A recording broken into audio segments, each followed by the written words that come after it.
The story begins in a small, dimly lit apartment in the outskirts of Meadowfield, a quiet but struggling town. 12-year-old Alex Carter sits on a fraying couch, holding a small notebook. His thin frame is evident through his oversized school uniform, and his face shows a mixture of exhaustion and determination. In the tiny kitchen, an elderly woman named Rose Carter carefully folds an old sweater. Her movements are slow, her hands trembling slightly from arthritis. Rose is Alex's grandmother and his only remaining family. Rose turns to Alex.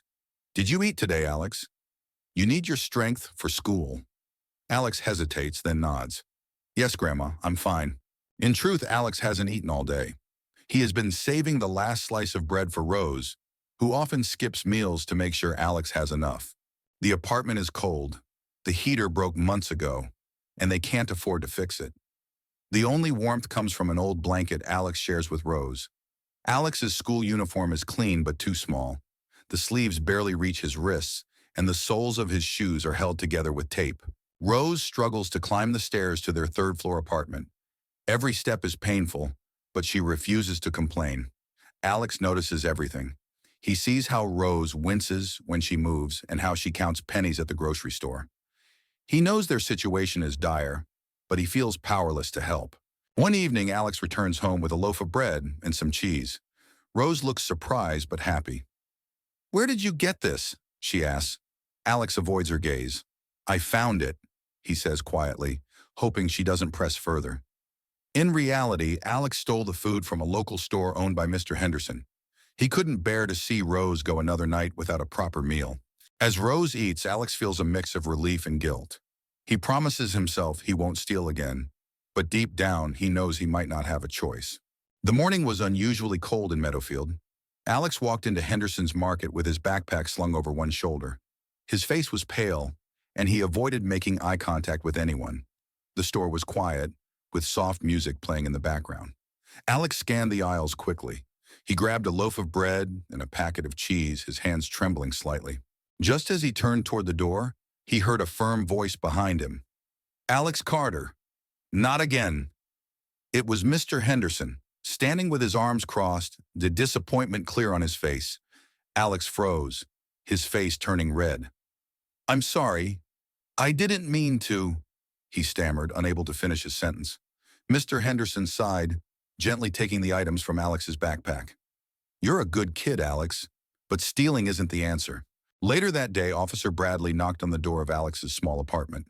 His tall frame filled the doorway as Rose, Alex's grandmother, opened the door. She looked worried. "Mrs. Carter, I need to speak with you about Alex," Officer Bradley said in a firm but kind tone. Rose invited him in, and Alex sat silently on the couch. His head hung low. Officer Bradley explained the situation. "This is the third time, Mrs. Carter. Mr. Henderson isn't pressing charges, but this can't keep happening," Officer Bradley said. "If it does, we'll have no choice but to take further action." Rose looked devastated, clutching her hands together. "I'll talk to him. I promise this won't happen again," she said, her voice trembling. Officer Bradley nodded and left, but not before giving Alex a stern look. "You're better than this, Alex. Don't let it happen again." Once the door closed, Rose turned to Alex, her eyes filled with both worry and disappointment. "Why, Alex? Why did you do this again?" Alex couldn't meet her gaze. "I didn't know what else to do, Grandma. We don't have enough food, and I couldn't let you go hungry," he said, his voice cracking. Rose knelt beside Alex, tears welling up in her eyes. She gently took his hands in hers. "You should have told me, Alex. We could have figured something out together." Alex shook his head, his voice barely above a whisper. "I didn't want to worry you. You already have enough to deal with." Rose hugged Alex tightly, her voice trembling. "We'll figure this out, together. You don't have to carry this burden alone, Alex." Alex nodded, though the guilt and fear in his heart remained. He knew things wouldn't get better unless something changed. Late that afternoon, Alex stood nervously outside Mr. Henderson's store, his stomach growling from hunger. He glanced through the glass door at the shelves lined with bread and milk. After hesitating, he slipped inside, pretending to browse. His heart pounded as he grabbed a loaf of bread and a carton of milk, tucking them under his jacket. As he turned to leave, a firm hand grabbed his shoulder. "And where do you think you're going, young man?" Mr. Henderson's deep voice stopped Alex in his tracks. Alex froze, his face pale. I, I didn't mean to. Come with me, Mr. Henderson said, leading Alex to the back of the store. He called the police, who arrived shortly after. Alex sat quietly as the officers questioned him. Why did you do it? One officer asked. Alex hesitated, then said softly, My grandma hasn't eaten in days. The officers exchanged glances. Instead of taking Alex to the station, they decided to bring him directly to juvenile court, as this wasn't his first offense. The next morning, Alex sat in the courtroom, clutching his worn backpack tightly. The benches were filled with parents, social workers, and other youngsters waiting their turn. His grandmother, Rose, couldn't be there because of her health, leaving Alex feeling isolated. Judge Martinez, sitting behind the large wooden bench, flipped through his case file. Her silver hair glinted under the fluorescent lights. The courtroom was silent, except for the faint rustle of papers and the occasional cough. Alex kept his head down, his heart racing. Alex Carter, Judge Martinez finally said, her voice firm and steady. Please step forward. Alex hesitated, his legs feeling like lead, but he stood up and walked to the defendant's table. The judge looked at him carefully, her expression unreadable. This is your second offense, she began. You were warned last time. Do you understand the seriousness of your actions? Alex nodded quickly, his voice barely audible. Yes, Your Honor. Why did you steal again? The judge asked, her tone firm but not harsh. Alex hesitated, then muttered, I didn't have any other choice. My grandmother hasn't eaten in days, and I didn't know what else to do. The courtroom fell silent as his words hung in the air. Judge Martinez leaned back slightly in her chair, considering his answer. Do you have anything else to say? The judge asked. Alex hesitated, then reached into his backpack. Slowly, he pulled out a folded piece of paper. I wrote something, he said softly. If I can read it, Your Honor. Judge Martinez raised an eyebrow but motioned for him to continue.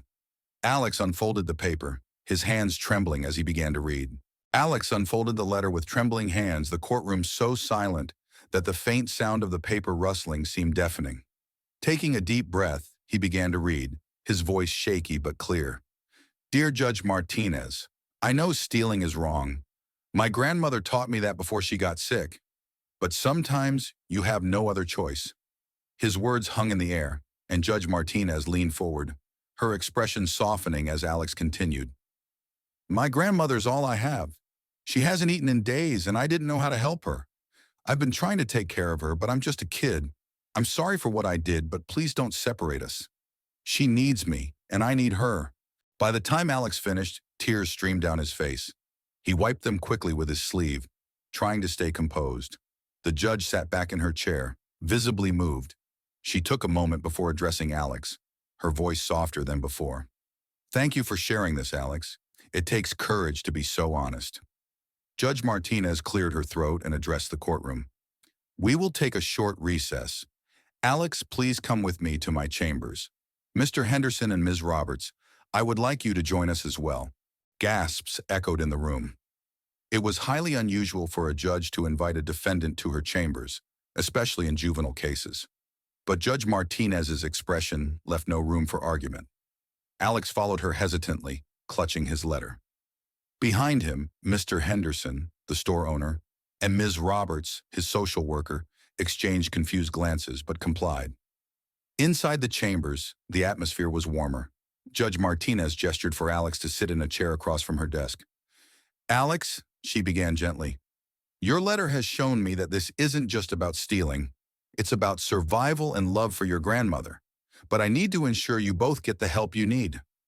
She turned to Mr. Henderson. Would you be willing to allow Alex to work at your store as part of his community service? Mr. Henderson hesitated, then nodded. Yes, Your Honor. I'd be happy to help him. Judge Martinez then picked up her phone and called City General Hospital. Dr. Lewis, this is Judge Martinez. I'm handling Alex Carter's case. Can we expedite his grandmother's treatment? Alex listened in awe as solutions began to form. For the first time in weeks, he felt a glimmer of hope. The following days brought significant changes for Alex and his grandmother. Judge Martinez had coordinated with the hospital, ensuring that Gloria's treatment was expedited. Alex began working at Mr. Henderson's store after school, stocking shelves, sweeping floors, and learning how to run the cash register. At first, he felt nervous about how he would be treated, but Mr. Henderson surprised him with kindness. "You've got potential, Alex," Mr. Henderson said one day. "I can tell you're a hard worker." Meanwhile, Gloria underwent surgery to ease her arthritis. Doctors assured Alex that she was responding well to the treatment. The story of Alex Carter spread quickly throughout the city, sparking a wave of compassion and action among community members. Local businesses, inspired by Alex's struggles, launched initiatives to support families in need. Mr. Henderson's store became a hub for donations. Customers could drop off non-perishable food items and clothing, which were distributed to struggling families in the neighborhood. The local school board announced the creation of a free lunch program, ensuring that no student would have to face hunger again. At City General Hospital, a special fund was established to assist patients like Rose. Staff and doctors volunteered to contribute to the fund, covering the cost of care for low-income families. Inspired by Alex's case, Judge Martinez introduced reforms to the juvenile justice system. "We need to focus on empathy and support rather than punishment," she said during a press conference. The reforms included mandatory assessments of family situations before sentencing, community service programs tailored to teach skills, and partnerships with local organizations to provide resources for at-risk youth. The changes were met with enthusiasm, not just from the court system, but also from the community at large. As weeks passed, the initiatives inspired by Alex began to create a noticeable difference in the community. The school reported a sharp drop in absenteeism and a rise in student participation in extracurricular activities. Parents started forming volunteer groups to support school programs and provide mentorship for struggling kids. Mr. Henderson's store donation jar overflowed weekly, leading him to expand the program to include job opportunities for local teens. Alex, now working at the store, began to feel a sense of belonging and purpose he had never experienced before. Judge Martinez received letters from other judges across the state, asking for guidance on implementing similar reforms. One evening, Alex returned home from work to find Mrs. Chen and a group of neighbors painting their apartment building. "We thought your grandmother might like a fresh start," Mrs. Chen said, smiling. Inside their apartment, Rose sat comfortably in her newly repaired rocking chair, knitting a scarf for Alex. For the first time in years, Alex felt like his world was no longer a burden to carry alone. This was more than just a turning point. It was a new beginning for Alex and Rose, with the entire community behind them. At City General Hospital, Rose finally underwent the much-needed surgery for her arthritis. The operation was a success, and over the following weeks, she gradually regained the strength in her hands. Dr. Lewis visited her often, impressed by her resilience. "Your grandson is waiting for you to come home," Dr. Lewis said with a smile. Rose's physical therapy sessions became a source of inspiration for the staff, who often commented on her determination to recover. While Rose was recovering, Alex and the community worked together to prepare for her return. Mrs. Chen organized a cleaning crew to renovate the apartment, fixing the leaky faucet, repainting the walls, and repairing furniture. Neighbors contributed household items, including new curtains and a cozy rug for the living room. Mr. Henderson surprised Alex with a gift card to buy groceries for their first week back home. The entire apartment building buzzed with excitement as they worked to make the space perfect for Rose's homecoming. The day finally arrived when Rose was discharged from the hospital. Judge Martinez, Alex, and Dr. Lewis helped escort her to the car. As they drove through the familiar streets, Gloria's eyes filled with tears of joy. "I can't believe this is real," Rose said softly, holding Alex's hand tightly. When they arrived at the apartment, they were greeted by dozens of neighbors, all cheering and smiling. Mrs. Chen stepped forward, holding a basket of freshly baked dumplings. "Welcome home, Rose," Mrs. Chen exclaimed warmly. Rose was overwhelmed when she entered the apartment. It had been completely transformed. New furniture, fresh paint, and even a repaired heater awaited her. "It's beautiful," Rose whispered, tears streaming down her face. Alex hugged her tightly. "You deserve this, Grandma. We're finally home." The community shared a meal together, celebrating the return of Gloria and the strength of their shared compassion. As the celebration wound down, Rose asked for a moment to address everyone gathered in her newly renovated living room. She stood with Alex by her side, her hands trembling slightly, but her voice was steady. "I don't know how to thank all of you. Rose began, looking at the smiling faces in front of her. "You've not only saved my life, but given Alex and me a chance to truly live." She turned to Judge Martinez. "Your Honor, you are not just a judge to us. You're family now." Judge Martinez smiled warmly. "It was your strength and Alex's love for you that inspired all of this, Gloria." Alex stepped forward, holding his grandmother's hand. "I promise to make you proud, Grandma. Everything we've been through has made us stronger." The room filled with applause and joyful tears as Rose and Alex embraced, surrounded by a community that had become their extended family. Mrs. Chen raised a glass of lemonade. "To new beginnings and stronger bonds," she said cheerfully. Everyone joined in the toast, laughter echoing through the apartment that now felt more like a home than ever before. As the evening came to an end, neighbors and friends began saying their goodbyes, leaving Rose and Alex with warm embraces and heartfelt wishes. Mr. Henderson patted Alex on the shoulder. "You're doing great, kid. Keep it up. And remember, the store is always your second home." Mrs. Chen handed Rose a small gift box wrapped neatly with a ribbon. "Something to brighten up your new room," she said with a smile. Judge Martinez stayed behind for a few extra minutes, helping Rose settle into her new chair by the window. "You'll have plenty of sunlight here," the judge said, adjusting a cushion behind Rose. "Perfect for reading or just watching the world go by." Rose reached for the judge's hand. "You've given us more than a home. You've given us hope," she said softly, her voice thick with emotion. Alex walked Judge Martinez to the door, his backpack slung over one shoulder. "Thank you, Your Honor," he said, his eyes full of gratitude. The judge smiled, resting a hand on his shoulder. "Keep working hard, Alex. Your future is brighter than you know." As the door closed behind her, Rose and Alex sat together on the sofa, the room now quiet but filled with an unmistakable warmth. For the first time in months, they felt safe, supported, and truly at home. The next morning, as the first rays of sunlight streamed through the windows, Rose sat at the small dining table, sipping a cup of tea.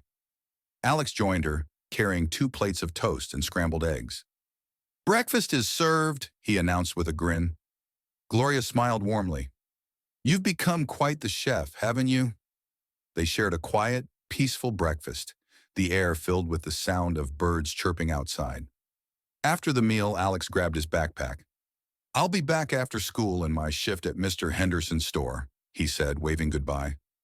Rose watched him leave, her heart swelling with pride and gratitude.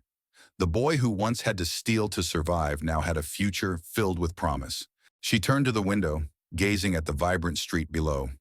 The apartment felt different now, full of life, hope, and possibilities. In the distance, she spotted Mrs. Chen and Mr. Henderson chatting on the sidewalk, their gestures animated. Rose whispered softly to herself, "Sometimes a small act of kindness can change everything." As the day began, so did a new chapter in their lives, one filled with love, support, and the belief that brighter days were ahead. A few years later, the auditorium was filled to capacity, buzzing with anticipation. The banner above the stage read, "Youth Support Conference, Building Brighter Futures." Backstage, Alex adjusted his crisp blue shirt and tie. His hands were slightly sweaty, but his expression remained confident. "You're going to do great," Judge Martinez said as she placed a reassuring hand on his shoulder. Alex nodded, taking a deep breath. The host stepped up to the microphone, her voice clear and enthusiastic. "Ladies and gentlemen, please welcome our keynote speaker, Alex Carter." The room erupted in applause as Alex stepped onto the stage, the spotlight illuminating him. He paused for a moment, taking in the supportive faces in the crowd. "A year ago," Alex began, his voice steady and clear, "I stood in a courtroom, scared, hungry, and unsure of what the future held." He paused, scanning the room.